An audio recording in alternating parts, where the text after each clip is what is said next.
재원이 볼 때 뭐 아파트 투자의 장단점 간단하게 말씀을 드리면요. 네. 규제는 또 하나의 힘이더라고요. 그래서 규제를 하는 게 더 올라가요. 계속. 만약에 제가 상가를 한다면 광역시에 근린 지방에요? 상가를, 예. 오히려 지방에? 예. 서울에 안 하고요? 예. 광역시에 근린 상가를 하겠어요. 통으로. 혹시 오피스텔도 해보셨어요? 그렇죠. 오피스텔은 어때요? 분양까지 했죠. 분양까지? 이분이 이러고 오피스텔 분양을 받으셨다고요? 아니 분양을 했다고 거의. 그러면 진짜 경험자. 찐이다 찐. 찐이다 찐. 재현님께서 사실은 제가 알기로 또 투자를 되게 여러 가지 많이 하셨잖아요. 네네네. 또 최근에 또 이 정부 그런 규제가 많아가지고 네. 사람들이 이제 이렇게 각 물건 다른 부분들 아파트 말고 다른 부분에 관심이 좀 많으신 것 같아요. 맞아요. 네네. 아, 네. 재현이 볼 때 뭐 아파트 투자의 장단점이랑 네. 뭐 빌라나 오피스텔 이런 거에 장단점 혹시 얘기해 주실 수 있어요? 아, 예. 이게 간단하게 말씀을 드리면요. 네. 규제는 또 하나의 힘이더라고요. 그래서 규제를 하는 게 더 올라가요. 계속. 예, 가만 냅두면 안 올라가는데 이 10의 규제를 하면 그 10의 힘을 받아서 뭐든지 그 10의만큼의 가치가 또 올라가더라고요. 오히려 희소성이 예, 있다. 예. 그래서 이게 사실 초보자분들일 경우에는 땅이나 이런 거는 할 수가 없어요. 왜냐하면 땅은 이 지목만 해도 28개고 그리고 대출이 나오는 땅은 딱 하나예요. 그 28개 땅 중에서 대지만 대출이 나와요. 뭐 전이나 답은 대출이 안 나와요. 근데 경매로는 대출이 잠깐 나와도 만기 되면 상환을 해야 돼요. 연장을 안 해주거든요. 은행에서. 그 담보 가치가 떨어진다 그래가지고. 이런 해본 사람만 알 수 있는 진짜요. 그러니까 그 땅을 잘못 투자를 만기 때 그럼 갚아야 되는 거네요. 다른 거는. 예, 갚아야 되고. 대지 말고는. 예, 안 갚으면은 네. 은행에서 네. 이게 은행은 이게 보통 이런 경우도 있어요. 뭐 은행에서 뭐 얼마가 갚아라 이렇게 했을 때 네. 그럼 안 갚으면 되지 않느냐. 안 갚으면 은행에서는 뭐 어떻게 할 거냐. 근데 이것도 오픈 뱅킹이라 그래가지고 은행에서 이제 모든 사람의 계좌를 다 알아요. 그렇기 때문에 안 갚으면 거래 정지를 시켜요. 계좌 정지를 시키니까 내가 다른 은행 계좌를 못 쓰게 돼요. 그러니까 어떻게 하든지 땡빛을 내서라도 갚아야 돼요. 네. 그런 어떤 불합리한 게 있다 보니까 또 은행에서 갚으라고 이건 아는 사람만은 진짜 모르겠다. 옛날 이런 얘기를 하시더라고요. 옛날부터. 네, 안 갚았어. 왜냐면 제가 모르는 얘기를 경험을 해봤으니까요. 네. 은행에서 안 갚았으니까. 아니요 그게 아니고 안 갚을 수가 없어요. 거래 정지 나가니까. 그러니까 사실 자기는 모르고 그냥 사실은 그냥 이거 투자하면 이렇게 이런 게 있을 거야라고 해서 투자한 건데. 맞아요. 근데 사실은 만기 돼서 갑자기 갚으라니까 또 황당하잖아. 나는 사실은 이걸 그렇죠. 어떻게 레버리지를 이용해서 뭐 맞아요. 하려고 했던 건데. 그리고 안 갚으면은 협박을 이제 해요. 거래 정지를 하겠다. 아, 그렇네요. 네. 진짜. 그럼 이제 그게 진짜 거래 정지를 할 수가 있더라고요. 그 금융권에서는 어떤 뭐 그게 압류까지 가지도 않아요. 그냥 걔네들이 전산으로 거래 정지를 하면 내가 다른 은행도 이제 거래를 못 하는 동결. 내가 대출을 농협에 왔어도 신한은행에서 거래를 못 한다거나 그런 말씀인 그렇죠. 거죠. 예. 신한은행 카드도 못 쓰고 다 안 되는 거예요. 대박. 네. 카드도 안 되는 거예요? 예. 그러니까 이제 꼼짝 모든 말하네. 금융 활동이 딱 정지가 되는 거죠. 동결되는 거죠. 예. 얼리는 거죠. 그게 무서워서라도 이제 갚는 거죠. 어떻게든지 뭐 갚아야 되는 거죠. 예. 물론 이제 그 협상은 또 할 수가 있어요. 예를 들어서 뭐 1억을 갚아라라고 했는데 뭐 사정사정 해가지고 그러면은 이번에 뭐 한 2천 갚고 다음에 또 2천 갚고 이런 식으로 이제 근데 또 그것도 또 합의서 쓰고 또 가가지고 또 각서 쓰고 뭐 이런 또 절차를 또 거쳐야 되고. 혹시 오피스텔도 해보셨어요? 그렇죠. 오피스텔은 어때요? 분양까지 했죠. 분양까지? 네. 오피스텔은 분양. 이분이 이러고 오피스텔 분양을 받으셨다고요? 아니 분양을 했다고 거의. 그냥 그것도 되게 단순해. 오피스텔은 가격이 일단 안 올라가요. 안 올라가는데 경기가 안 좋을 때, 경기가 안 좋아가지고 덤핑 분양 나올 때, 네. 보통 이게 이 시공사나 시행사는 시공사 같은 경우에는 그 30% 리베이트를 주는 게 합법이에요. 예. 그러니까 보통 분양가가 1억이다. 그러면 이제 그거에 30%에 7천에 해도 그게 합법이군요. 예, 그렇죠. 그래서 이제 얘네들은 이제 그걸 가지고 어떻게 하냐면 소위 말하면 업계약을 합법으로 쓸 수가 있는 거죠. 그렇네. 7천에 분양, 그러니까 1억의 분양가를 하고 7천에 실거래를 하는 거죠. 그러니까 이게 개인은 업계약이잖아요. 내가 실제 계약한 건 7천인데 네. 분양가에는 뭐 1억이 돼 있으면 이거는 업계약이거든요. 근데 분양사는 이 30% 백리베이트를 줄 수 있는 합법적으로 줄 수 있는 거를 이용을 해가지고 할인을 해줄 수가 있어요. 30%까지 백리베이트로 돌려주는 식으로요. 백리베이트. 예, 그러다 보니까 그렇게 백리베이트가 나올 때가 경기가 어려울 때예요. 그때 하지 않을 거면 안 하는 게 나아요. 이왕 살 때 어차피 잘 안 오르는 거니까 살 때 싸게 사야 된다는 거잖아요. 근데 사실 오피스텔이 매매는 잘 되나요? 그것도 또 있어요. 이게 이 오피스텔 매매 같은 경우에는 네. 그 포괄양도 양수라는 걸 하거든요. 네. 근데 이 포괄양도 양수라는 게 뭐냐면 오피스텔은 그 계약을 할 때 최초 분양자들한테는 두 가지 이제 선택적인 혜택을 줘요. 하나는 주거로 쓸 때는 취득세 면제를 주고요. 네. 그 다음에 상업용도로 쓸 때는 그 부가세 면제.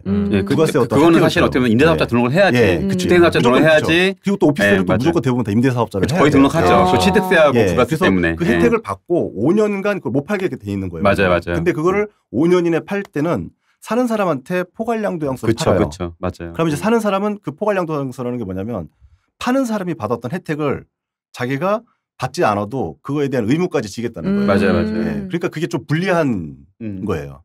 근데 오피스텔 같은 경우에는 이제 경매로 취득을 하면 그 포괄양도 양수가 없기 때문에 내가 내 마음대로 뭐 할 수가 있는데 매매로 살 때는 그 포괄양도 양수 하는 부분에 대해서는 그만큼 가격을 확실히 깎던지 그렇게 해야 되는 거예요. 그 사람이 이제 예를 들어서 한 1,000만 원 혜택을 받다. 근데 뭐 한 2년 지났다. 그럼 이제 대략 따져보면 그 사람은 뭐 한 400만 원 정도 현재 이익을 본 상태잖아요. 그럼 이제 600만 원어치는 그걸 뭐 깎아달라고 정당하게 요구를 하든지. 근데 이제 초보자분들은 그걸 모르니까 모르지. 포괄양도 양수 뭐 근데 이 단어도 어려우니까 의뢰껏 하는 건 줄 알고 정당한 요구를 안 해요.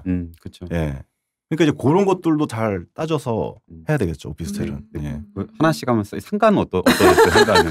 그러니까 요새 또 상가 왜냐면 그 주택 저희도 규제가 너무 상가에 심해서 대한 로망이 있어요. 지금 옆에 계신 분 상가를 너무 경매하고 싶다고 막 그러셔가지고 한번 리얼하게 한번 네, 사실은 저를 구렁텅이에 넣어버리려고. 아니야. 만약에 제가 상가를 한다면 저는 광역시에 근린 지방에요? 상가를 예. 오히려 지방에? 예. 서울에 안 하고요? 예. 오. 광역시에 근린 상가를 하겠어요. 통으로. 오. 상가를 상가는 구분 상가가 통으로. 있어요.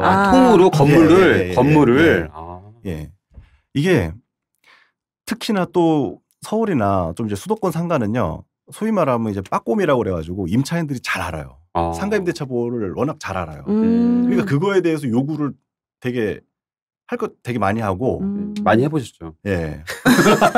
임차 해보셔가지고 변호사가 이제 예. 그 간인까지 한 막 내용 증명이 막 와요. 어. 그럼 이게 이걸 대응하는 것도 그렇고 너무 그쵸. 빠꼼이니까 너무 잘 알아요. 그래서 맞아요. 어떻게 하냐면 이거를 그러니까 서로 이제 공수교대를 하는 거예요. 임대인과 임차인의 공수교대. 임차인이 공격을 하면 임대인이 또 방어를 하고 임대인이 또 공격을 하면 임차인 워낙 잘 아는 임차인들을 상대하기도 또 어렵고 어렵죠. 예, 또 피곤해. 원칙대로 예, 하다 보니까 차라리 그럴 바에는 이게 조금 그래도 좀 뭔가 융통성이 있고 좀 어떤 그런 어떤 지방의 광역시급 근데 지방이라고 해서 너무 좀 이렇게 소외된 이렇게 좀 중소도시 말고. 중소도시는 예, 말고. 그렇죠. 왜냐면 이제 상가라든지 어떤 그게 입지가 인구 어떤 그런 게 좀 적으니까 광역시급의 근린 상가를 통으로 받으면 서울이나 어떤 경기도의 구분 상가 가격으로 충분히 받고도 남아요. 얼마 정도 하나요? 뭐 근린 상가 뭐 그 광역시급에 하면 한 뭐 4, 5억 한 7, 8억 사이면은 다 받죠. 뭐 네. 저기 뭐야 그거는 그 대출 포함 그러니까 대출 포함해서 하는 거죠. 그냥 그 일반 예를 들어 10억 정도의 건물을 살 수는 없잖아요. 그러니까 이제 그 근린 상가라는 게 네. 이게 원래는 근린 상가라는 건 1층하고 그러니까 1층은 상가, 2층은 임차, 주거. 상가주택. 저는 그냥 상가 전체를 얘기한 줄 알았어요. 그렇죠. 상가 전체 같은 경우에 좀 지방도 가격이 좀 세죠. 상가주택.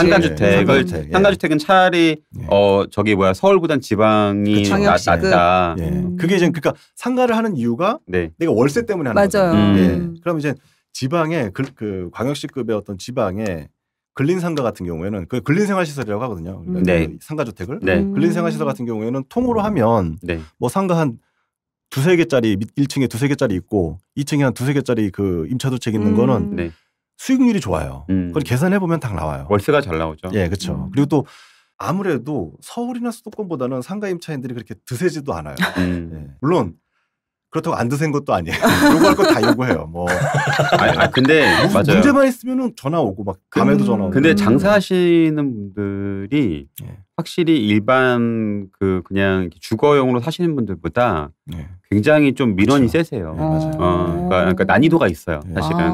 그래서 주거 임차인 분들 같은 경우는 이렇게 얼굴 안 보고도 이제 그 임대차 계약을 해도 되는데 상가 임차인 분들은 꼭 봐야 돼요. 가서 좀 관상도 좀 보고 맞아요. 네, 좀 어느 정도일지도 한번 이게 좀 그게 좀 손이 많이 가요 상가가. 그게 또 이상하게 그 느낌적인 느낌이 벗어나진 않더라고요. 근데 관상은 과학이라는 말이 딱 봤을 때 느낌이 안 좋으면 네, 맞아요. 계약을 하면 안 돼. 네. 하는데 또 하면은 또 이제 꼭 문제가 생기고. 힘들어지고 네, 나 헤어질 때까지 힘들더라고요. 근데 또 공실이거나 이게 빨리빨리 안 맞춰주면은 그래도- 관상이 어딨어. 그냥 하는 그래도 거 아니에요? 공실이다. 네, 맞아요. 네. 그래도 공실이나 이걸 안 해본 네. 사람은 모르는데 진짜 그런 상황이면 그래도 공실이다요. 사실은. 그리고 임차인이 한번 오면 임차인은 이렇게 뭐라 그럴까 좀 한번 임차인이 이제 계약을 해서 하려고 했다가 이제 취소가 되면 다른 임차인이 바로 와요 또. 그런 자리면. 예, 계속 기다렸다 한 음. 3개월까지 이제 한 번도 임차인이 없었다가 임차인 전화가 왔는데 이제 계약이 만약에 뭐 빠그라져서 뭐 취소가 됐어요. 그럼 이제 새로운 임차인이 또 와요 바로. 그러니까 그걸 아쉬워할 필요는 없어요. 예. 근데 그게 아쉬워가지고 막 계약을 막 무리하게 좀 막 급하게 하거나 조급하게. 보증금 낮추고 예, 막 그렇게 하면 이러면은 안 되는 거죠. 예. 그러면 오히려 이제 보증금 이런 낮추는 거 거는- 더 안 좋은 거죠. 이런 건 진짜 경험자. 찐이다, 찐. 찐이다 찐. 아니 근데 구분상가는 뭐 지금 뭐 이렇게 수도권도 이렇게 하셨잖아요. 네. 구분상가 하시면서 좋았던 점과 안 좋은 점던 아. 예. 그거는 좋은 기억 좀 말해주세요. 네. 좋은 기억은 한참을 곰곰이. 기억이 안 나세요? 그게 좀 글쎄요. 하도 고생을 많이 해서 아 그래도 아까 사실은 좋은 기억은 그냥 뭐 돈 좀 뭐 수익률이 좀 좋다는 거죠. 왜냐면 내 돈 안 들이고도 구분상관 할 수는 있어요. 그렇죠. 그때 무피로도 가능했죠. 아. 오히려 참 그거는 예 무피로했죠. 거의 돈 안 들었죠. 처음에는 근데 사업장 운영하셨잖아요. 예, 예. 그거 직접 해보셨잖아요. 네. 그게 뭐 그때 PC방 하셨던 걸 네, 알고 있는데 PC방. 그건 직접 운영해 보신 건 어떠셨어요? 이게 확실히 장사는요. 네. 장사예요. 아 그렇죠. 예. 이게 힘들고 갈아 넣어야 되잖아요. 예. 그리고 돈 버는 거는 막 자꾸 이렇게 하다 보면 장사는 나중에 하다 보면 이렇게 회의감만 자꾸 들어요. 아 이거 진짜 돈 버는 건 둘째치고 이게 너무 이 짓을 힘들죠. 언제까지 해야 되나 이런 생각이 많이 들어요. 음. 예. 그리고 또 사고도 많이 생기고 음. 예. 장사하다 보면 바람 잘 날 없죠. 예. 그리고 스트레스 받는 게 너무 많고 예. 또 알바를 뽑는 것도 문제고 그것도 또 인건비는 사람과 예, 그렇죠. 갈리니까. 그러니까 항상 사람이 리스크거든요. 예. 그래서 사람이 인건비가 계속 올라가요. 인건비가. 극현실이다 진짜. 오늘 아니, 방송 극현실. 되게 웃긴 게 나도 요새 진짜 그러니까 요새 찐현실, 그래요? 찐현실. 사람들이 안 해봤으니까 그 로망만 사실은 있는 거야. 저랑 재호님 다 해봤잖아요. 거의 다 그렇죠. 직접 겪어봤잖아요. 예, 맞아요. 사실은. 근데 말도 안 되는 얘기를 막 하고 다니는 거예요. 예, 맞아요. 예, 그런 거 있어요. 예, 맞아요. 확실히. 와 미치겠는 거야. 너무 이거를. 희망 근데, 고문을 근데 많이 해요. 대부분 다 안 겪어봤으니까 예. 그냥 저도 이제 그러려니 해요. 그냥 아이, 소클리언 둘이 얘기하면서 막 그냥 그러려니 하는데 이게 희망 고문이 가장 위험해요. 진짜. 예. 이게 그래서 그러니까 뭐 월세 받는 로망 이렇게 하면은 되게 큰 맞아요. 부자 될 것 같고. 예. 월세 300, 월세 400 막. 그러니까요. 뭐 이제 자동으로 오토로 돌리면서 네, 월세 맞아요. 들어오고 막 그랬잖아요. 그러니까 이게 저도 그걸 보면서 참 위험하다고 느낀 게요. 실패한 사람들은 어디 가서 말도 못 해요. 말 안 해요. 예. 그렇죠. 그냥 사라지는 거예요. 아. 예. 그럼 막 떠드는 사람은 과연 저 사람이 해봤을까 싶은 사람들이 많아요 지금. 그치. 아. 예, 굉장히 많아요. 그래서 사실 재원님은 저는 해봤잖아요. 예, 일단. 예, 맞아요. 그래서 사실 그렇게 말하기 예, 지금 뭐 어렵거든요. 유튜브도 그렇고 딴 데도 그렇고 안 해본 사람들이 너무 많이 얘기하고 또 더 웃긴 거는 안 해본 사람들조차도 자기는 해봤는데 다른 사람들 안 해본 사람들이 많이 얘기한다는 막 그렇게 얘기도 해요. 아. 너무 위험한 거예요. 그러니까 이게 희망 고문이 너무 위험해서 예. 장사가 해보면 그게 왜냐면요 이런 경우가 있어요. 이제 그 예전에 또 기억나는 게 알바생이었는데 이제 뽑았어요. 그래서 알바를 이제 하는데 시간도 맨날 늦어요. 시간도 늦으니까 이제 교대 시간에 다른 알바들이 이제 되게 힘들어하죠. 다 그치. 지장이 네. 있죠. 그리고 이틀째도 뭔가 좀 뭐 안 나오고 3일째도 뭐 하여튼 근태도 안 좋고 그래서 이제 일주일 만에 이제 그만두라고 했었죠. 그랬더니 한 달 뒤에 이제 노동부에서 맞아. 연락이 와요. 노동조에도 와요. 신고하잖아요. 네, 요새는. 맞아요. 퇴직금 안 줬다고. 퇴직 안 줬다고. 네, 그러면서 그래서 말이 안 되잖아요. 한 달도 안 냈는데 뭐 그런 것도 있고 또 뭐 절도 사건도 많이 일어나고 PC방에 좀 그런 게 있죠. 그 상가 그러면 이제 만약에 이제 직접 운영하셔서 그러신 건데 네. 뭐 상가 임차 주고도 병원도 임차 주고 하셨잖아요. 네네네. 상가 같은 경우는 혹시 뭐 이런 부분 조심해라. 뭐 사실 근데 월세 따방따방한 거 좋긴 하지만 네. 이런 부분 조심해라 이런 부분이 있으실까요? 상가는 임차인을 꼭 봐야 돼요. 임차인의 성향을. 왜 성향을? 그러냐면 이 월세가 많이 받고 적게 받고는 의미가 없어요. 안 주면 되니까요. 상가 같은 경우에 3기 연체를 유지할 수 있는 그러니까 3기 연체라는 건 3개월치만 연체하지 않으면 그 내보낼 수도 없어요. 맞아. 10년. 예. 그리고 연체한다고 해도 내보낸다고 하더라도 이게 쉽게 또 상가 임차인들이 그렇게 쉽게 이렇게 순순히 나가지 나가지 않아요. 못해요. 왜냐면 그래서 또 강제 집행을 또 이게 쉬운 것도 아니고 워낙 시설비가 많이 들어가니까요. 예. 그러니까 이 임차인 분의 어떤 성향에 따라서 이게 달라지는 거예요. 월세 조금 적게 받더라도 좀 이렇게 임차인 분 중에서도 좀 괜찮으신 분들이 있어요. 되게 선량하시고 그분들은 차라리 솔직히 되게 열심히 하시는 분들은 내가 좀 뭐래도 이렇게 더 해주고 싶은 분이 있는데 좀 너무 이렇게 양아치들 있죠. 예. 그렇죠. 예. 예. 이렇게 얘기해도 되나요? 네, 괜찮아요. 양아치 같은. 그러니까 이 워낙 장사 바닥에서 너무 이렇게 그러니까요. 많이 불러가지고, 하셨던, 예. 노가다님이 되게 찐으로 많이 맞아요. 겪어보셨나 그런 거 같아요. 봐요. 되게 사실은 더 의식하는 한풀이를 막 하시고 전부 다 힘을 받으신 아니, 거예요. 나도 옛날에 속아서 되게 많이 했거든. 이런 거, 이런 건 저런 거. 근데 해보니까 진짜 이런 걸 어떻게 추천해 줬지만 생각이 들더라고요. 아. 아무리 진짜 잘 모르는 사람들한테 소위 양아치 업종이 따로 있어요. 예, 그래서 이게 진짜 겪어보지 않으면 잘 네. 모르는 거예요. 사실은 매매도 좀 어렵지 않으셨어요? 그렇죠. 매매도 이제 안 나가서 네. 좀 매매도 좀 저기 했죠.